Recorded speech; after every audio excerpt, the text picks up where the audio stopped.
Durandhar first part வந்து நம்ம சொன்னது ஒரு ப்ரொபகண்டா ஃபிலிம் அப்படின்ட்டு. அதுவும் இல்லாத கடந்த 10 ஆண்டுகளில் ராமாயண மகாபாரதங்களே தோற்று போகிற மாதிரியான கதைகள் வந்து எடுக்கப்பட்டுச்சு.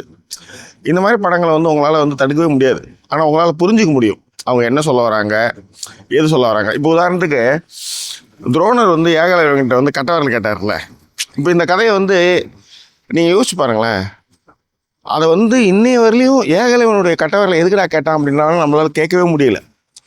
பெரியார் கலைஞர்லாம் வந்ததுக்கப்புறம் தான் ஆமாம் இல்லை இது ஏதோ உட்டாலக்கடியாக இருக்குது அப்படின்னு எத்தனை ஒரு 2000 வருஷ கதையை வந்து பெரியார் மாதிரி கலைஞர் மாதிரி அண்ணா மாதிரியான ஆட்கள் அதை வந்து உடைக்க முடியுது. ஸோ இந்த மாதிரியான ப்ரொபகண்டா ஃபிலிம்ஸு எழுத்துக்கள் இது தொடர்ந்து வந்தாலும் கூட பகுத்தறிவும் தாட் ப்ராசஸ்னு ஒன்று இருக்குல்ல, அது வந்து உங்களை வந்து வேறுபடுத்தி காமிக்கும், உங்களை சிந்திக்க வைக்கும். துரந்தர் உன்னோட ரிவ்யூவில் கூட நான் சொன்னேன், அது ப்ரொபகண்டா படமாக இருந்தாலும் கூட அந்த நேர்த்தியை எடுத்திருந்தாங்க. ஸோ அந்த வகையில் வந்து ஃபஸ்ட் பார்ட் வந்து வேறு லெவலில் சம்பாதிச்சது. இப்போ செகண்ட் பார்ட்டு, இந்த செகண்ட் பார்ட்டு வந்து எப்படி இருக்குது அப்படின்றத கொஞ்சம் விரிவான பார்வையில் பார்க்க போகிறோம். அதற்கு முன்பாக இந்த தளத்தை இதுவரை சப்ஸ்கிரைப் பண்ணாதவங்க சப்ஸ்கிரைப் பண்ணுங்கள், லைக் கமெண்ட் ஷேர் பண்ணுங்கள். ஸோ விரிவான ஒரு பார்வைக்கு ஸ்டே வித் அஸ்.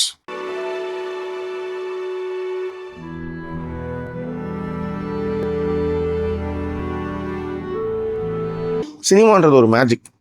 அதில் என்னென்னா யார் பாயிண்ட் ஆஃப் வியூவில் நீ கதைங்க சொல்கிறீங்களோ அதுதான் உங்கள் மனசில் நிற்கும். இப்போ நல்லவன் பாயிண்ட் ஆஃப் வியூவில் ஒரு கதை சொன்னால் நல்லவன் பக்கம் போவீங்க. அதுவே ஒரு கெட்டவன் பாயிண்ட் ஆஃப் வியூவில் சொல்கிறீங்கன்னா அவனை தான் நியாயம் அப்படின்னு சொல்லுவீங்க.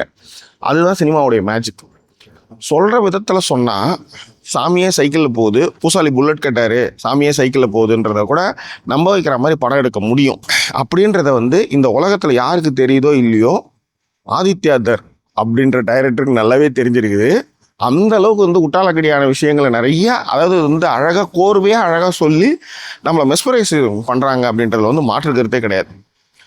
ஸோ இந்த துரந்தர் 2 கதை என்ன அப்படின்னு பார்த்தீங்கன்னா, ஃபஸ்ட் பார்ட்டில் வந்து நம்மளுடைய இந்திய ஒற்றன் என்ன பண்ணுறான், பாகிஸ்தானில் போய் அங்கே இருக்கிற ஒரு தாதா கிட்ட வந்து ட்ரக் டீலர் ஆயுத கடத்தல் பண்ணுறவங்க கிட்ட போய் சேர்றான்.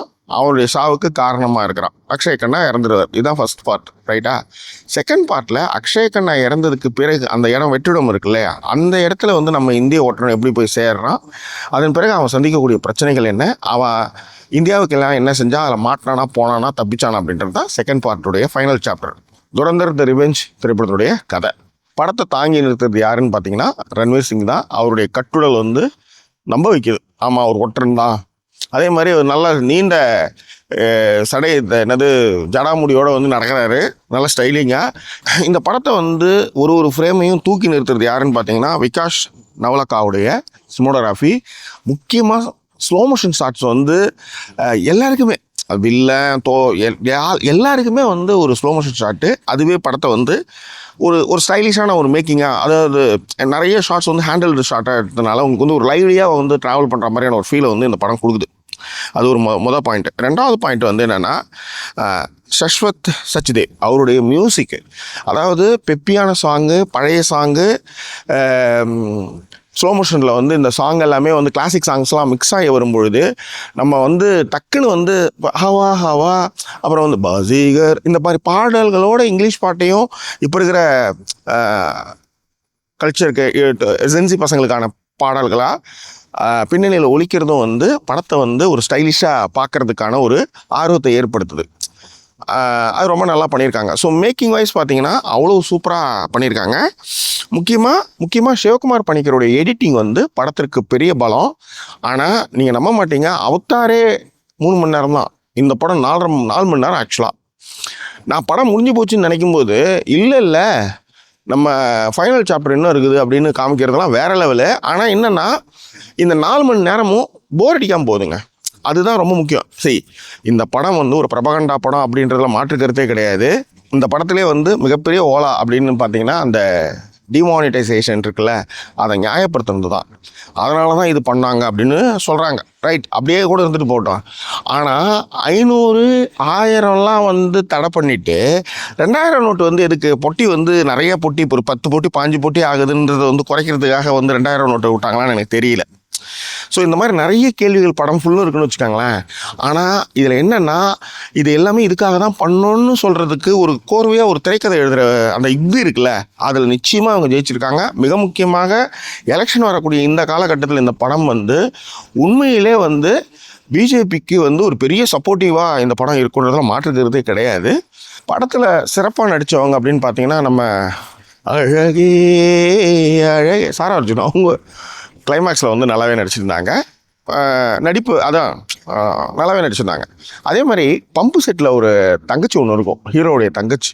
அந்த பொண்ணு வந்து அவங்க உள்ளார அண்ணங்காரன் உள்ளார வரும்போது அந்த கதறல் இருக்குல்ல, அந்த இடம்லாம் ரொம்ப நல்லா இருந்தது. அதீதமான வன்முறை இருக்குது படத்தில். மிகப்பெரிய மைனஸ் பாயிண்ட் வந்து அதீதமான வன்முறை. அதாவது அந்த வெறியேற்றுறதுன்ற ஒன்று இருக்குல்ல, அந்த மாதிரி வந்து அந்த வன்முறை காட்சிகள் இருந்தது. உதாரணத்துக்கு கிளைமேக்ஸ் வந்து ஒரு வில்லனை வந்து பழி வாங்குற ஒரு சீன். அந்த வில்லனை பழி வாங்குற ஒரு சீன் மட்டுமே 20 நிமிஷம் இருக்குது. அந்த 20 நிமிஷமே வந்து மறைமுகமாக வெறியேற்றுற மாதிரியே இருக்குதுன்னு வச்சுக்கோங்களேன். சரி, இதெல்லாம் வந்து உங்களுக்கு இதெல்லாம் புரியாது ஜாக்கி அப்படின்னு நீங்கள் சொல்கிறீங்க, ரைட், அதெல்லாம் ஒத்துக்கிறேன். ஆனால் படத்தில் மைனஸ் பாயிண்ட்டுன்றது வந்து பச்சையாக, இப்போ ஒன்றும் இல்லை, நான் ஒரு ஓட்டுறேங்க, என் பொண்டாட்டிக்கிட்ட ஒரு பாஸ்போர்ட் நான் கொடுக்குறேன். நான் எங்கே கொடுப்பேன்? கார் ஏறுறப்ப கொடுப்பேன், பெட்ரூமில் கொடுக்க மாட்டேன், எல்லா கதவும் சாத்தி வச்சுட்டு. பட் ஆனால் படத்தில் வந்து நிறைய ட்விஸ்ட் அண்ட் டர்ன்ஸ் இருந்தது. முக்கியமாக கிளைமேக்ஸில் ஹீரோ வந்து ஃப்ளைட் ஏறுறதுக்கு முன்னாடி இருக்கிற ட்விஸ்ட் வந்து உண்மையிலே நல்லா இருந்தது. எனக்கு 45 இயர்ஸ் அப்படின்னு அந்த டைலாக்ஸ்லாம் வரும்போது அப்படின்ற மாதிரியான விஷயம் இருந்தது. எப்பயுமே நல்ல விஷயங்களை செஞ்சு நீங்கள் இன்னும் நிறைய நல்ல விஷயங்களை வந்து இந்த மாதிரி சொல்லும்போது நிச்சயமாக முறுக்கேறும். ஆனால் ஒன்றும் இல்லை, 14 பேர் வந்து வாரணாசியில் வந்து அரெஸ்ட் ஆகிருக்காங்க. காரணம் என்னென்னா, சிக்கன் சாட்டி எலும்பு தூக்கி போட்டாங்க அப்படின்றதுக்காக அரெஸ்ட் பண்ணியிருக்காங்க. சரி, இது வந்து ஒரு பிரச்சார படம் தான், நிறைய ஓலா கதைகள் நிறையவே இருக்குது. அதெல்லாம் மீறி இந்த படம் ரசிக்க வைக்குதுன்றது தான் இங்கே முக்கியமான விஷயம். அதற்கான டீம் வந்து அழகாக செட் பண்ணியிருக்காரு இயக்குனர். அதில் வந்து அவங்க ஜெயிச்சிட்டாங்கன்னே சொல்ல முடியும். இப்போ வந்து நம்ம நாடு வந்து ஈக்குவாலிட்டி அண்டு டைவர்சிட்டி, இதுக்கு இணையாக நிறைய கதைகள் நடந்து இந்த படம் வந்து எடுக்கப்பட்டது இன்னும் கொண்டாடப்பட்டிருக்கும் அப்படின்றது தான் என்னுடைய அபிப்பிராயம். பட் எனிவே, அதீதமான வன்முறை இருக்குது. உங்கள் பசங்களோட பார்க்குறதுக்கு வந்து நீங்கள் யோசிங்க, அதுதான் நான் இங்கே சொல்லக்கூடிய விஷயம். மற்றபடி படமாக பார்க்கும்போது என்ஜாய் பண்ணுற மாதிரியாக 4 மணி நேரம் போகிறதே தெரியாத அளவுக்கான விஷயங்கள் பண்ணியிருக்காங்க. லாஸ்ட் ஒரு 15 மினிட்ஸ் வந்து ரொம்ப லேகு தான், அதில் மாற்றமே கிடையாது. இந்த படத்தில் இன்னொரு விஷயம் ஒன்று இருக்குது, பஞ்சாப்பு எல்லா விஷயத்தையும் சொல்கிறாங்க. ஏன் கேரளா வரலையும் வராங்க, ஆனால் தமிழ்நாடுக்கிட்ட அவங்க வரவே இல்லை பாருங்கள். அதுதான் இந்த தமிழ்நாட்டுடைய சிறப்பு. நாட்டில் நடக்கிற எல்லா விஷயத்துக்குமே காரணம் வந்து பாகிஸ்தான் தான் அப்படின்ற ஒரு விஷயத்த வந்து இந்த படம் வந்து போதிக்கிறது தான் இதில் இருக்கிற பெரிய நகைமுரண். ஒரு படம் சமத்துவத்தையும் சகோதரத்துவத்தையும் அன்பையும் போதிக்கணும். இந்த படம் வெறுப்பரசிகளை போதிக்குது. அது மட்டும் கிடையாது, தாயா பிள்ளையா பழகி இங்கே இருக்கிறவங்க வந்து ஒரு சந்தேக கண் கொண்டு பார்க்குற மாதிரியான ஒரு வெறுப்பரசிகளை இந்த படம் வந்து செஞ்சுக்கிட்டே இருக்குது. எப்படி வந்து எல்லா மதத்துலேயும் கெட்டவங்க இருக்கிறாங்களோ அதே மாதிரி எல்லா மதத்துலேயும் நல்லவங்களும் இருக்கிறாங்க. ஆனால் இது பேசுகிற வெறுப்பரசியல் வந்து எல்லாருடைய பார்வையுமே ஒரு கூலிங் கிளாஸை போட்டுன்னு பார்க்குறது வந்து எப்படி கலராக தெரியுமோ அதே மாதிரி தான் இது வெறுப்பரசியலை தான் இந்த படம் விதைக்குது. இது ஒன்று. ஏன் அப்படி சொல்கிறேன்னா, நிறைய காட்சிகளில் முக்கியமாக வன்முறை காட்சிகளில் வந்து எல்லாருமே கைத்தட்டி கொண்டாடுறாங்க. முக்கியமாக வந்து ஒரு கொடூரமான ஒரு சீன் ஒன்று, ஜீப்பில் வந்து கைத்தை போட்டு கட்டிட்டு வர சீன் ஒன்று, அந்த சீனுக்கு எல்லாருமே கைத்தட்டி கொண்டாடுறாங்க. அது நிச்சயமாக வந்து தப்பான ஒரு விஷயம். அது ஆக்சுவலாக அது வந்து மெல்ல மெல்ல அது போதிக்கப்படுதுன்ற மாதிரி எனக்கு ஒரு ஃபீல் இருக்குது ஆக்சுவலாக. அதாவது டிமானிட்டைசேஷன் வந்து எடுத்துகிட்டு வந்தீங்க, அதற்கு ஒரு காரணம் சொல்கிறீங்க, சரி, அது பார்க்குறப்ப ஓகே கரெக்டு தான் அப்படின்ற மாதிரி இருக்கு. ஆனால் கொரோனாவுக்குள்ள திடீர்னு வந்து லாக்டவுன் அறிவித்து லட்சோப மக்கள் நடந்து போனாங்களே. மிக முக்கியமாக ஹோம் அவுட்னு ஒரு படம், அந்த படம் தான் வந்து கொரோனா காலத்தில் நடந்து போனவங்களுடைய கதறலை சொன்ன ஒரு மனசாட்சியை சொன்ன ஒரு திரைப்படம். ஸோ அந்த மாதிரி திரைப்படங்கள்லாம் உண்மையை பேசுகிற திரைப்படங்கள். இந்த படம் வந்து வெறுப்பரசியலை பேசுது, இது ஒன்று. ரெண்டாவது, அந்த திடீர்னு ஒரு லாக்டவுனை போட்டுட்டு எல்லாரையும் நடக்க விட்டிங்களே, ஏன் அதுக்கு வந்து இவ்வளோ இராணுவ வாகனங்கள் ஏகப்பட்ட விஷயங்கள் இருக்குது நம்மக்கிட்ட. இல்லை, ப்ரைவேட் செக்டாரில் கூட நீங்கள் வந்து 1 feet டிஸ்டன்ஸில் எல்லாரையும் வச்சு கூட அவங்க ஊரில் எட்டு போய் ஓடுறதுக்கான விஷயங்களை பண்ணியிருக்கலாம். திடீர்னு ஒரு லாக்டவுனை போட்டு எல்லாரையும் நடக்க வச்சு எவ்வளோ மக்கள் வந்து இறந்து போனாங்க. அப்படி இறந்து போயிருந்தும் கூட வந்து அதற்கான கணக்கெலாம் எங்ககிட்ட இல்லவே இல்லைன்னு சொல்கிறதுக்கு ஒரு தைரியம் இருக்குல்ல, அந்த தைரியம் இருக்க வரை இந்த மாதிரி படங்கள் கண்டிப்பாக வரும்.